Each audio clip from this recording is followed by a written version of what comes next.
আসসালামু আলাইকুম। আপোনালোকক আজি সোলাৰৰ বিষয়ে ইনভাৰ্টাৰ চলাই যে সোলাৰত সেইটো বিষয়ে অলপ আপোনালোকক জনাই আছো। ভিডিঅ'টো চাই পেলাই আপোনালোকে সকলোৱে লাইক শ্বেয়াৰ কমেণ্ট কৰিব।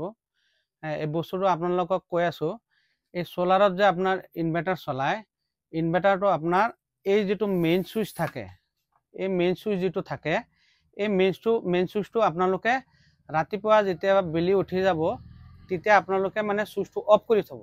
এই পাৱাৰ প্লাগৰ যিটো সুইচ থাকে, ইনভাৰ্টাৰৰ যিটো মেইন লাইন আহি পেলাই ইয়াত লাগিছে, এই সুইচটো মই কেমেৰামেনক কৈ দিম ধুনীয়াকে সুইচটো দেখুৱাই দিবৰ কাৰণে। এই সুইচটো আপোনালোকে ধুনীয়াকে এইটো ৰাতিপুৱা যেতিয়া বেলি উঠি যাব সুইচটো অফ কৰি থব। যেতিয়া আপুনি যেতিয়া অন কৰিব, ধৰি লওক আবেলি যেতিয়া আপোনাৰ হেৰি হয় 4টা বা 5টা বাজিছে, তেতিয়া আপোনাৰ বেলিটো যেতিয়া গুচি যায় তেতিয়া আপোনালোকে এইটো অন কৰি দিব, তেতিয়া আপোনাৰ লাইনত কানেকশ্যন হ'ব।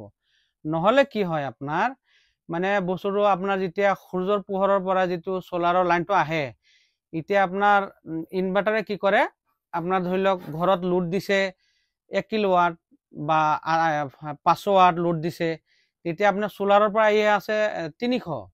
এতিয়া আপোনাৰ 500 ৱাট যেতিয়া লোড ঘৰত দিছে তেতিয়া আপোনালোকৰ কি হয়, সি ইলেক্ট্ৰিচিটিৰ পৰা টানি লয়, সোলাৰৰ লাইনটো নলয়। কিন্তু ঘৰত লোড বেছি আছে, আপোনাৰ সোলাৰৰ পৰা কম আহি আছে, সেইকাৰণে কি কৰিব, আপোনাৰ এই ইলেক্ট্ৰিচিটিৰ পৰা সি টাচ কৰি ল'ব। সেইকাৰণে আপোনালোকে এই সুইচটো যেতিয়া অফ কৰি থব, তেতিয়া সি ইলেক্ট্ৰিচিটিৰ পৰা ল'ব নোৱাৰে, কিয়নো তেতিয়া আপোনাৰ সোলাৰৰ পৰা মিলাই আপোনাৰ চলাই যাব ঘৰটো। এইটো আপোনাৰ ধৰি লওক যিটো of grid plus one grid যিটো ইনভাৰ্টাৰ হয়, সেইটো ইনভাৰ্টাৰ কি কৰে, আপোনাৰ ধৰি লওক এতিয়া ঘৰত লোড আছে 500 ৱাট, আপোনাৰ সোলাৰৰ পৰা আহি আছে আপোনাৰ 300 ৱাট, আপোনাৰ 200 ৱাট শ্বৰ্ট পৰিছে, সি 200 ৱাট ইলেক্ট্ৰিচিটিৰ পৰা ল'ব। সেইকাৰণে আমাৰতো ইনভাৰ্টাৰ যিবিলাক জেনেৰেল ইনভাৰ্টাৰ আছে, এইটো অফ গ্ৰিড প্লাছ হাইব্ৰিড নহয়, এইটো হ'ল অফ গ্ৰিড ইনভাৰ্টাৰ। সেইকাৰণে অফ গ্ৰিডত আপোনাৰ মিক্সিং নকৰে, আৰু যিটো আপোনাৰ of grid plus on grid, সেইটো আপোনাৰ লাইনটো মিক্স কৰে। যিখিনি সোলাৰৰ পৰা আহিছে এইখিনি আপুনি সোলাৰৰ পৰা ল'ব, আৰু বাকী যিমানখিনি শ্বৰ্ট পৰিছে ইলেক্ট্ৰিচিটিৰ পৰা সেইটো সহায় ল'ব। সেইকাৰণে আমাৰ যিবিলাক জেনেৰেল ইনভাৰ্টাৰ, সেইকাৰণে যোনে চলায় তেওঁসকলে জানি পেলাই দিনত আপোনাৰ সুইচটো অফ কৰি থব, নহ'লে আপোনাৰ ইলেক্ট্ৰিচিটিৰ পৰা সি টাচ কৰিব। সোলাৰ আপোনাৰ লাগি আছে, কিন্তু আপুনি ভাবিব যে মোৰতো সোলাৰৰ পৰা চলি আছে, কিন্তু সোলাৰৰ পৰা চলা নাই, সি লাইনৰ পৰা লৈছে। কিয়নো এতিয়া আপোনাৰ ঘৰত লোড বেছি, সেইকাৰণে আপোনাৰ সি লাইনৰ পৰা সি টাচ কৰিছে। সেইকাৰণে আপোনালোকে এই বস্তুটো আপোনালোকে অলপ মনত পেলাই, যাৰ সোলাৰ লগোৱা আছে, চালত আপোনাৰ inverter general inverter of grid inverter চলাই আছে, তেওঁসকলে এইটো মনত পেলাই আপোনালোকে চলাব। কিয়নো আপোনালোকে ভাবিব যে মোৰতো সোলাৰ লগাই দিছো, এতিয়া মোৰ বিলটো কমিব লাগে, মোৰতো বিলটো কমা নাই, মোৰ আগত যিটো বিল আছিল, মই এতিয়া সোলাৰ লগাইছো, সোলাৰ লগাৰ পিছতো মোৰ বিলটো আহি আছে, সেই আগৰ নিচিনাই আহি আছে।